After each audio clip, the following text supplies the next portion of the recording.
Όχι, έχω ψαλτές, έχω γραμματικός, τι εσύ?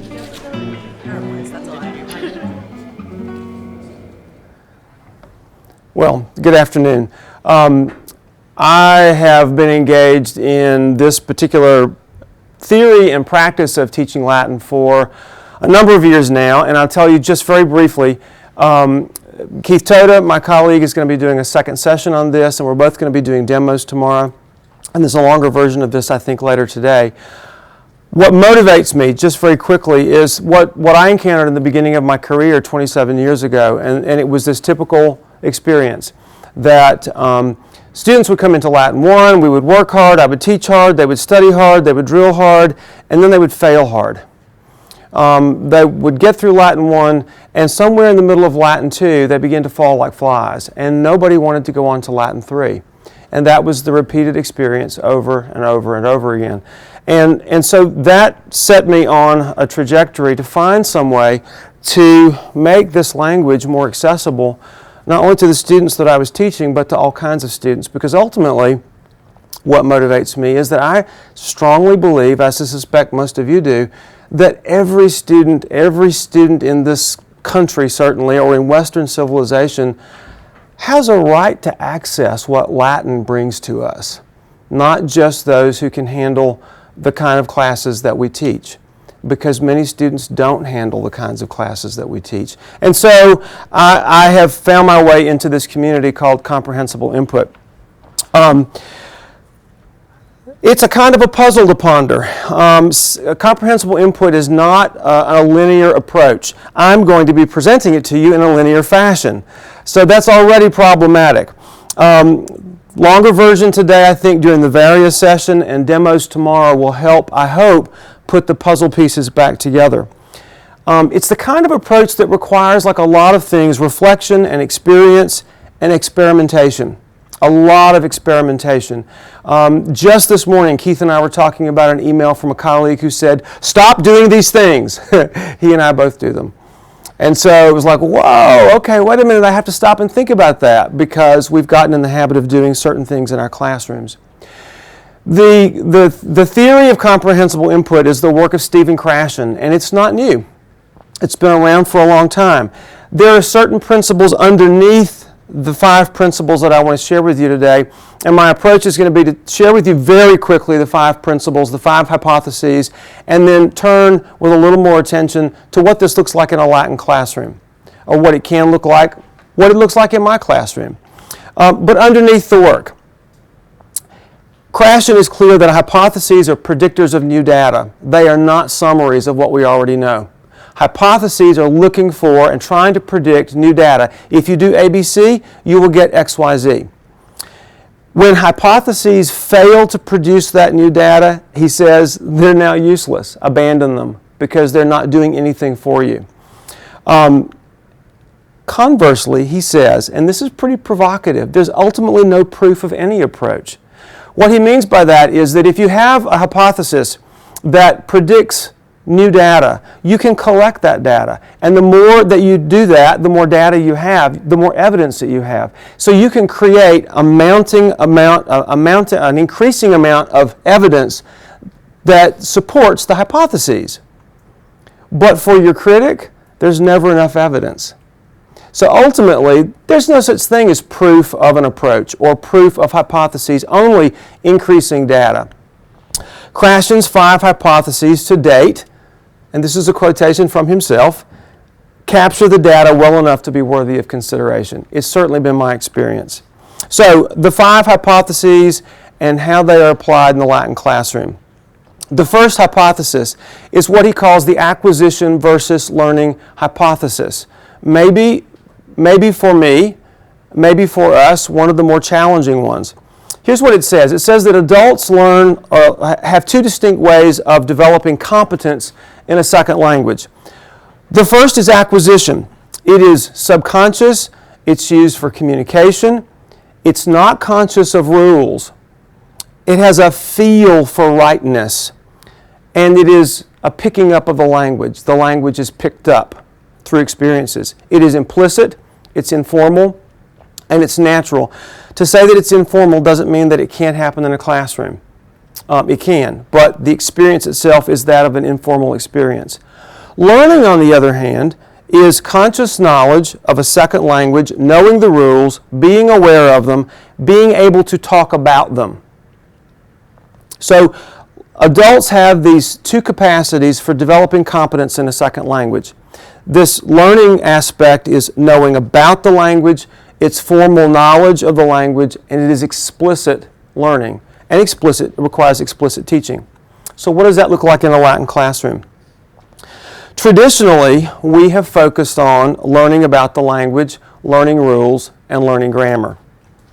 Reading has meant applying the rules to a text, and it's not really true reading. Now, I'd like to go off on this, but that's in the longer version. So if that intrigues you, maybe you can come back this afternoon. We can give students immediately and increasingly, from day one, experiences of what the language feels like and how it feels right. Immediate experiences of communication that feel right and know what the language feels like. We can delay formal, explicit teaching of rules in two ways. And this is tough for us. This is tough for me still, and I've been doing this a long time. We can give short, need-to-know kinds of information in 10 seconds or less. For example, a student says, I thought you said that the word for girl was puella, but you just said puellam. Yes, I did. In that sentence, puellam is the object of the verb. The girl is receiving the action. Somebody's doing something to the girl. Does that make sense? Yes. Boom. Right back into Latin conversation or whatever we were doing in Latin. But I spent less than 10 seconds on my explanation, and that student got what he or she needed to know. The student who's persistent and wants to know more is invited to stay after and talk to me privately, because otherwise they take over my class where I'm trying to give them this experience of the language and the feel rightness of it. We can also delay formal instruction of rules until later years. It's now my practice and the practice of my colleagues. There are 4 of us who teach Latin at our high school. Our high school has 3,000 students, 600 of them are taking Latin. And it's sort of becoming, and we're still evolving, but our practice now is to delay formal grammar instruction until late second year and into the third and the fourth year, and even then, about once a month. Like a Friday once a month. In late second year, what we devote to explicit grammar instruction. In the third year, it might be twice a month. In the fourth year, it might still be twice a month. But we have delayed the rule teaching until after they have been speaking and experiencing the language that way. The natural order hypothesis is the second. It says that the acquisition of grammatical structures proceeds in a predictable order, some earlier than later. And if you stop and think about that, you probably could begin to stab at what that might be in Latin. For most languages, it's never been studied. There's a lot of evidence that there is a natural order in the acquisition of every language, but most languages have not been studied. English and Spanish are the 2 that have been studied the most. There's nothing a teacher wants to try that will hasten or change the natural order. I want them to know the dative case. Doesn't matter if I want them to know the dative case or not. I can have them memorize definitions, I can have them memorize forms, but until they're ready to acquire the use of it, it's just not going to happen. So I had this experience a few years ago. I took over a program in Alabama for a teacher who retired. It was a junior high program. And on my first day in class, first period, a Latin 2 class walked in, and it was very clear from the representative of the class that they had something wanted to show me. So I said, fine, show me. And on her cue, they all stood up and they recited, they chanted the endings of all 5 declensions. Without fail, perfectly. I applauded, they sat down, they were smiling. Her hand, the leader, went up, and I said, yes. She said, but what is an ablative anyway? They had the endings down perfectly. They were clueless about what to do with them. They just weren't ready for that. The student acquires a language structure when he or she is ready and not a moment before. Now, what does that look like in a Latin classroom? A grammar syllabus is of little use in language acquisition. Ouch. because I like a grammar syllabus, and I can do that instantly, almost instantly to this day. The teacher must still be the grammar expert in the room. I did a workshop at ACL a few years ago, and we were midway through the workshop doing the same kind of material, and this teacher just looked very distraught. So at the break, I checked on her. I said, "Are you okay?" And she said, "I'm just so upset. I'm such a good grammar teacher. I mean, I really do a good job. And you just told me I can't do that anymore." And I said, "Well, hey, I didn't tell you you couldn't do that anymore." I said, "Wait." And I said, "But you still got to be the grammar expert in the room. To teach with, to give students the experience of acquisition, you still got to know exactly what you're doing and why you're doing it." And that seemed to make her feel better, but it's still a huge switch. We shelter or limit vocabulary, and we use whatever grammar we want to or whatever grammar is required. I know for a fact that in our Latin 1 and Latin 2 classes right now, teachers are using gerundives of purpose and ut clauses with the subjunctive when they're needed. We're not bound to a grammar syllabus anymore. We're using whatever grammar we need, but we are severely limiting our vocabulary, and we're trying to focus on high-frequency words. Our question always is, what we're doing with them today understandable, and is it interesting? Is it understandable, and is it interesting? Observe what structures they seem to pick up before others. Begin to create a hypothesis for what the natural order of Latin is. Test that hypothesis with subsequent years of students. Share those observations with other Latin teachers, and resist creating a grammar syllabus based on the natural order that you think you're determining, because it's still not useful to us, and we can talk about that later too. Use your observations to resist error correction and to engage in truth value. This is one of the things that we know that parents do with children. They rarely engage in error correction, and we have lots of evidence that error correction isn't helpful. It rarely helps anybody make any advance in their own ability to use the language, but truth value is helpful. So the child says, "Her curl my hair," and the parent being observed said nothing, continued to curl her hair, because that was the truth. Now, it had some grammatical problems with it, but it was true. The child said, "Disney come on Tuesday," and the mother said, "No, Disney comes on Wednesday." Truth value. She corrected the truth problem, but didn't try to correct the grammar problem. The monitor hypothesis says that acquisition helps us to initiate language and is responsible for our fluency. Learning about the language has only one function, as a monitor or as an editor. Learning helps us make changes to language that we have already produced. Helps us make changes to language that we've already produced. So the overuse of the monitor interferes with acquisition. And overusers of the monitor have often been victims of grammar-only instruction. I think we are a crowd that represents that group. We constantly stop ourselves speaking to try and make sure we're saying it the right way. That's an example of the overuse of the monitor. We could say much more about that, but what does it begin to look like in a Latin classroom? So we limit, again, our instruction to short, need-to-know items and to later years of study, those specific grammar things. Encourage students to create their own working grammar.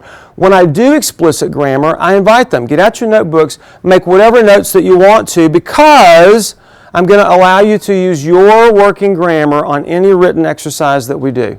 Composition, test, anything you do where you're writing Latin, you can have your personalized grammar notes out and use them. That's how I use a grammar. Isn't that how you use a grammar? When you're working on Latin, don't you have the grammar right there next to you? That's how they use their grammar in my classroom. Watch their faces, watch their body language. The overuse of the monitor creates anxiety and silence and withdrawal and frowns. You see those things happening. If they fall silent, the monitor is in overproduction. And stop error correction of written work. Highly controversial, lots of evidence. It doesn't work. It doesn't give any progress in the language. Instead of spending hours correcting errors on their paper, in places where it's really bad, simply write in the margin, can you make this sentence or this paragraph clearer to me? Every single time I've done that, the student has taken it back, has rewritten it, brought it to me, not perfect, but better. They've been able to negotiate a way through what was less clear. So the fourth is the input hypothesis. How do we acquire language? Acquisition is central, and learning is peripheral. Teaching must focus on acquisition. If we want them to make progress in understanding and reading and using the language, we have to focus on acquisition. Focus on the message, not on the form. We make progress when we receive understandable messages that are slightly beyond our current level. Krashen calls this I+1. Input that is understandable with just an edge, just slightly beyond me. When information is understood and there's enough of it, I+1 will be provided automatically.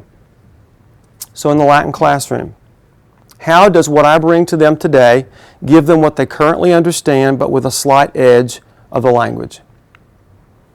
It might be a few new words. It might be a new use of an old word. Femina is now going to show up for them as feminae, the possessive. Watch their faces for understanding. You can tell immediately if you're watching their eyes when they stop understanding. They may not even move, but there's something about their face that shifts, and as soon as you see that, you know they've not understood. Now, if we train them correctly, they will ask. They'll say, I don't understand. I need help with that. If they don't, then I can inquire and say, I just saw that. Did you understand that?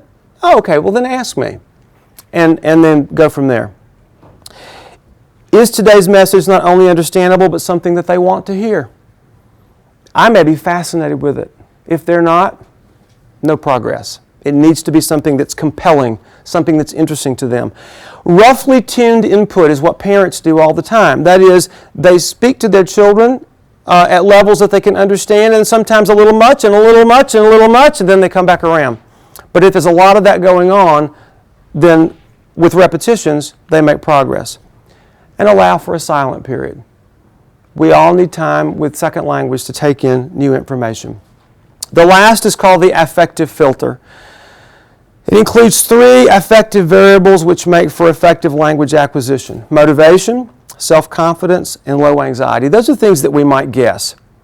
But the affective filter is a composite of emotional things that are going on inside of us that when it rises up high enough, becomes an obstacle to acquisition. So the filter may have a general state in a student for a host of factors. This happened yesterday.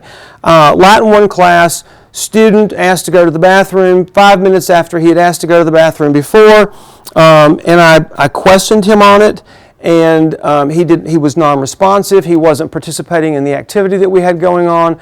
I was furious. I had a plane to catch. I didn't have time for this, which is not helping his affective filter either. I invited him outside. I calmed down and I said, okay, what's going on? And the 15-year-old boy started crying.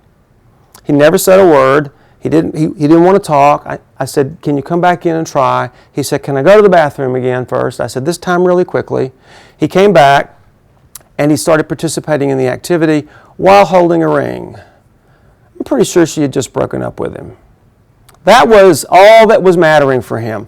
I was able to bring the affective filter down just a little bit so that he could participate just a little bit, but it was better than what I was getting. The filter can move up and down within a learner situation by situation. When the affective filter is high, acquisition is low, even when the student understands the input. Like the day before yesterday, when I found out I was leading a reading session here. I had failed to read the fine print. I didn't know I was doing that. That packet of readings he sent, I haven't looked at them. All of a sudden, any one of them that I looked at did not look like any language that I know. Affective filter through the roof. So what does that look like in the Latin classroom? Acquisition-focused classrooms naturally lower the affective filter. Learning-focused classrooms, where the monitor is the center of things, raises the affective filter. When we give assessments, we should focus on acquisition, not on learning. Work at creating trusting relationships in the classroom. Ask over and over and over again, is the work today understandable? by this group? Is the work today something they want to hear, they want to read? Our monitor grammar issues, short, 10 seconds or less, need-to-know items. Teach to their eyes. And be open to whatever they bring into the classroom. I may have a great lesson plan, but somebody walks in with a cast on their arm, and that becomes an interesting conversation. That's what we're going to go with. So, we can use the hypothesis as a form of self-reflection. Am I or was I focused on acquisition and not learning? Am I prepared? Did I hear them see and not see inflections that were obvious to me? Can I or did I avoid error correction? Will I or did I respond to direct questions about grammar shortly? Will they be or were all my messages understandable and interesting? What am I prepared to do? What did I do that makes them want to come back tomorrow? Because if they don't want to come back tomorrow, I don't have much that I can teach them. What happened today that I was not expecting? Because that's the non-linear reality of this approach. If you come back for the longer version, we're going to talk about reading in several different ways. And there's some resources. I don't know how much time we might have left for questions. Does anybody know? 7 minutes. 7 minutes? Oh, okay. That's more than I thought. Yes?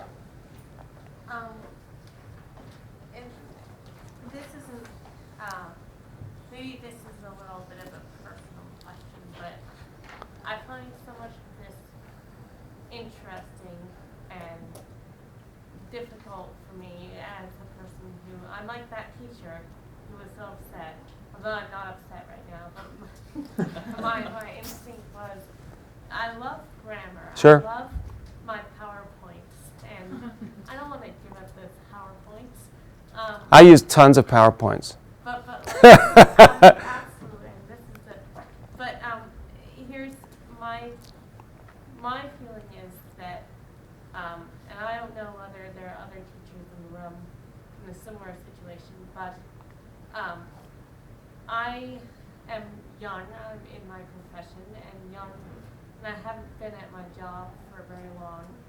And I feel like if I embrace this approach, the people who are my colleagues and whom I trust and I value, they don't necessarily see this approach. Sure. And I have no power. Sure. So how do I, this seems like an approach that cannot be